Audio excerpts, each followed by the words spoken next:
Even my dad would tell me, this is a dumb idea. But dumb ideas are sometimes the absolute best ideas.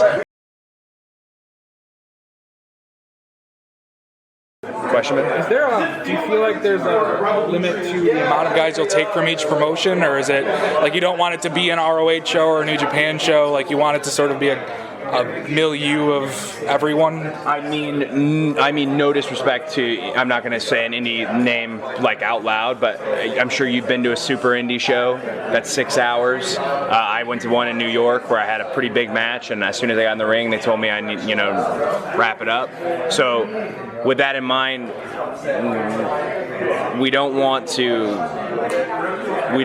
quantity, we want quality. There's like a sentiment building now amongst some of our peers that are starting to get a little disappointed that we just don't have, we can't have everybody. Doesn't mean we don't want everybody, but we can't have everybody. And StarCast has been really helpful for that, because, hey, we don't know what we're doing fully yet with the card. StarCast is a great place to do signings, meet fans, and it helps us. You're in town. But yeah, we're trying to get somebody from everywhere, of course, and cross barriers and such like that. But we can't have all our friends on the show, if that makes any sense. Yeah, the thing with All In that's pretty cool, and I'm sure you guys are kind of aware of this too, and it's one of the big reasons is the transformative thing that it can be. If it's a super successful thing, like what's kind of, somebody asked that question a little bit, not in terms of like the next show, but what's kind of the next step? Like if it's a successful thing, which we all kind of assume it will be, what does that do for the wrestling world now afterwards? Is it the wrestling world changes a little bit, right? Because it's like, wow, this is this company proved, or you guys proved that you can kind of do it. So it's got a transformative effect potentially, if everything goes right. Potentially has the transformative effect, and the key word is potentially.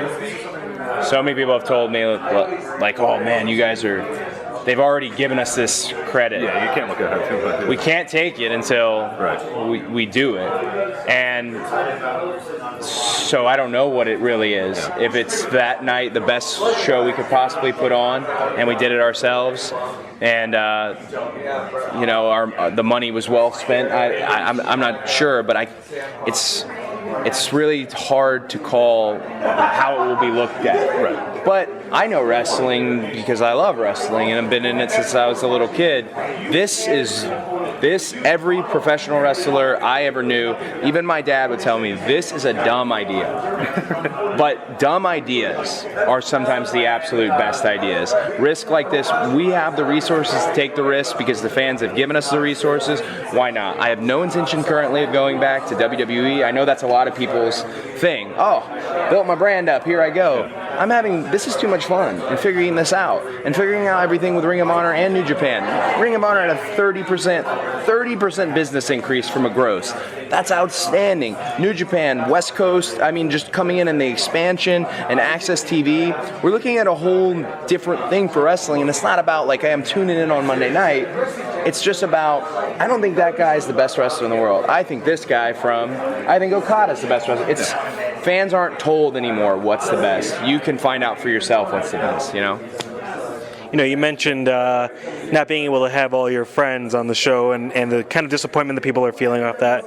What are the chances that some family is able to be on the show with your brother Dustin? Some days I want to be like, hey man, come do it, or ask to come do it. I'm sure they'd be fine with him being a part of it.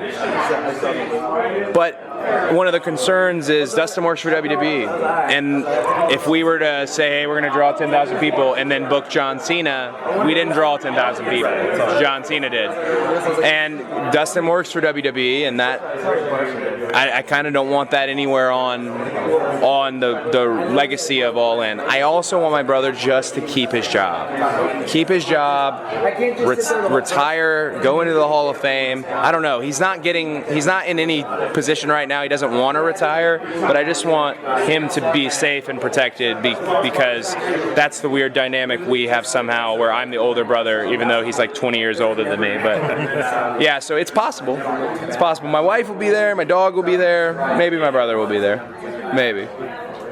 Cody Rhodes, NWA World Heavyweight Champion. Wow. Is this a thing you feel like you're doing more for you, or more for the fact that your father is one of the most synonymous names of all time with that championship? I don't know. Both. I guess it's not. Like a lot of times we get just random questions. Are we like what is All In? What is it going to be? And when that NWA thought came up with Billy and David and the whole idea, it's kind of like a time machine. So if All In is anything for me, it's almost like a time machine to go back and wrestle for the NWA World's Heavyweight Championship, 10 pounds of gold.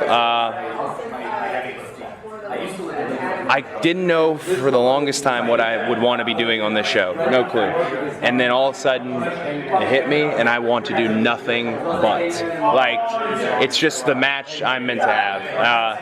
I'm really looking forward to it. Really. Oh yeah! Desire.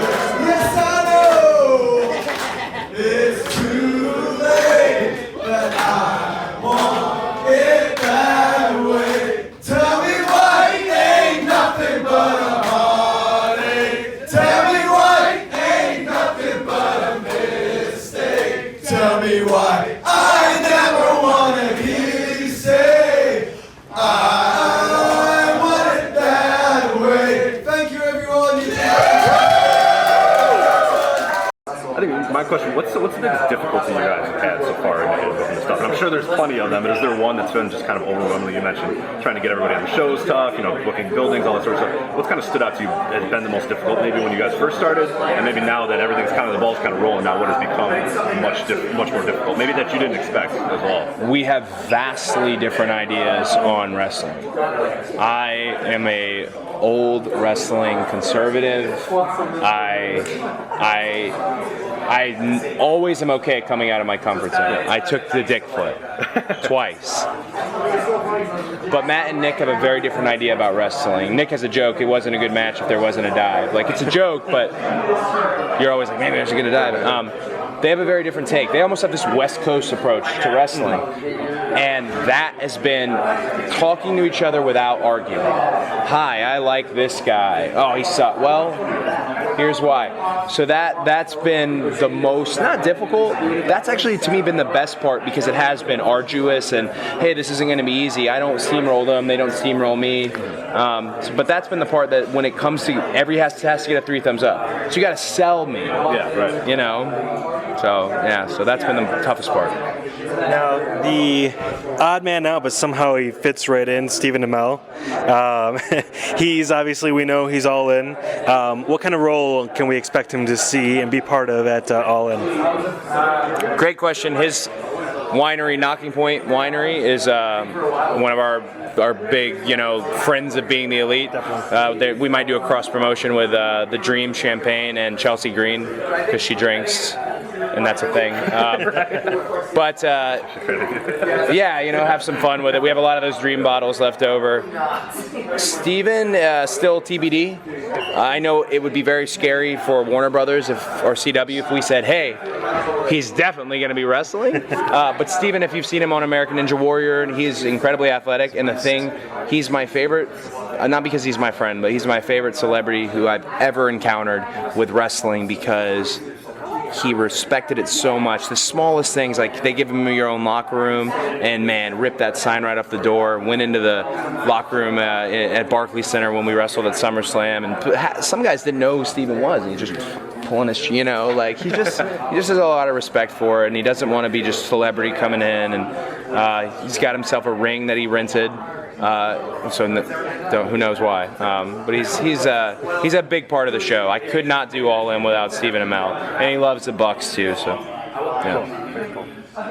I think obviously somebody asked it as well, but with obviously Punk being from Chicago, the announcement of him the day before, Maggie was kind of the political answer, but has there been discussions of even cursory discussions? I'm sure there have. It's CM Punk. And have they been positive, or have they been kind of like guarded? Obviously, because the MMA fight is first and foremost, and what kind of happens after that we don't know. But I'm sure has it been sort of guarded? Has it been kind of positive, the discussions on your mind? Or, yeah. They've been like fruitful, I would say. I guess that's probably the word right word? I had a really great relationship with Punk. When I came to OVW, he was like the locker room leader. Yeah. And he was super cool to me, and he probably shouldn't have been.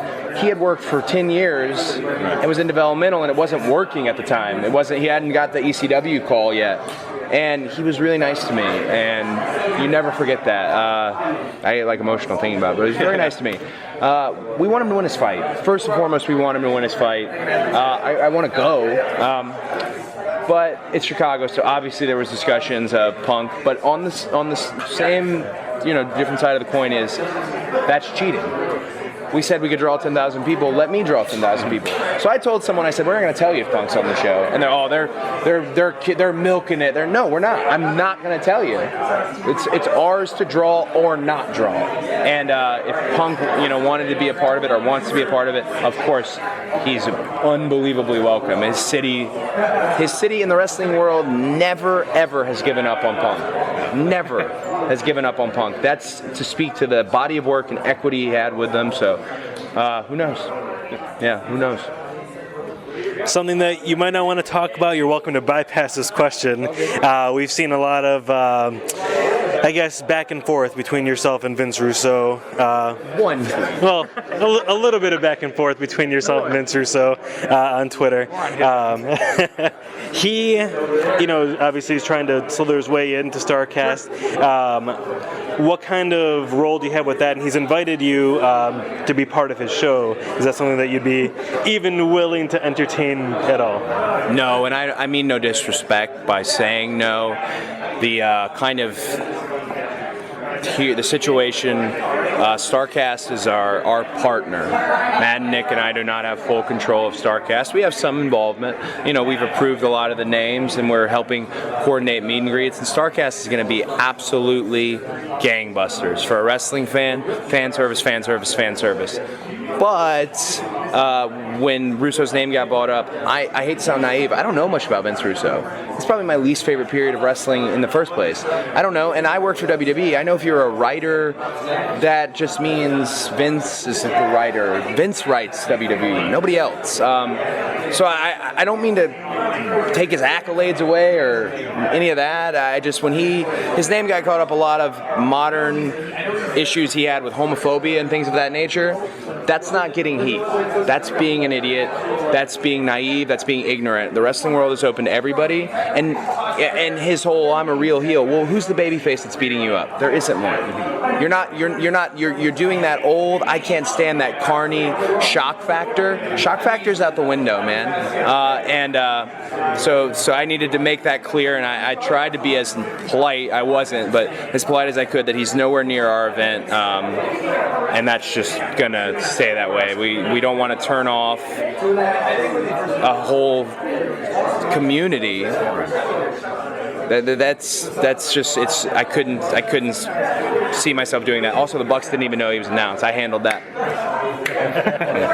So no, I'm not doing his podcast. I mean no disrespect, but that's kind of the end of it. With he could tweet at me every day for the next 10 years, and we're done. I don't give my money to you if you don't deserve it. I don't think he deserves anybody's money. Now I'm going way too in on it. So. Is there anybody that you really, really wanted for the show? Obviously Brian, but is there anyone you really wanted for the show that you won't be able to book or couldn't book or has conflicts? Or No, not. I've been real, I really am confident in Matt and Nick. And every now and then Nick will be like, oh, we should get such and such, and I love that. But I'm really confident in them because I've seen them. I've seen what they do, especially at ROH shows, how those shows close and how happy people are and the signings. So I'm very confident in them. So when it comes to, we need such and such, I try to kind of lay back. There's no one that I'm disappointed or we missed. Brian was something that just timing-wise. But no disappointments. I'm happy with everyone we talked to and the people we still have to talk to. You had mentioned a little bit in the press conference as well that Ring of Honor, they were all about it when you guys mentioned it. Was there any pushback from them at all? Was there even just a little bit of all right, are you sure? Or was it all, they, for lack of a better term, all in from the beginning from them? And I guess I'll extend that to New Japan as well. Was there any rumblings, or have you guys even discussed with them, or you just kind of do it and then I think New Japan thinks it's the coolest thing ever. Yeah. I also don't think they have a clue what it is. I just know that Okada has a like Wookiee-like life debt to Nick Jackson. Yeah. I have no idea where it's based on, where it comes from, but he ran up to him to tell him he was all in. He tweeted that from a plane himself. Like in England, yeah, he loves Nick. He was always a big plan to be part of it. Love Okada. Yeah, so New Japan, great. Ring of Honor, Joe Koff, he just flat out said to us, we're all in, and was really kind in helping us. We still have a lot to nail down with production and with resources, but I'll give you a scoop. Gary Juster, the market rep for Ring of Honor, is our market rep too. He knows the landscape. Why go to somebody else? He's been doing this for years, worked with my dad, and now he works with me. And he's manning the phones today to see if we went up or went down, you know. So yeah, so they've been very helpful, and they could have been like, but we would have just done it overseas. But no, they've been good. Is there any ticket sale sort of expectations for that first day? Has there been anything that you guys have kind of like, all right, here's kind of what we're going for? Is there any like number that's going to be like, is there like a threshold number? Like, oh, if it's below this, a little disappointing. If it's above this, oh my God, we can't believe that we got that on the first day or whatever. I'm gonna go out drinking tonight, and it will be sad drinking, or it will be really happy drinking. Like I'm gonna challenge Tessa to an arm wrestling match. If it's happy drinking, if it's sad, it's just gonna be like Carrie Underwood karaoke. I don't know. I don't want to say anything because I don't want to be like. I guess the business side of me, the guy who paid for this with Matt and Nick, would say I think 4,000. But the guy who comes out with Bernard, the business pair, tonight at Ring of Honor says 10,145, which is technically the house. And then the little boy in me who has no confidence in himself says 900 tickets. You know what I'm saying? So this is a range of emotions. So, yeah. Cool. Because your courage gave us the courage to do all in. Let's go home on 3, FMJ, but the words, 1,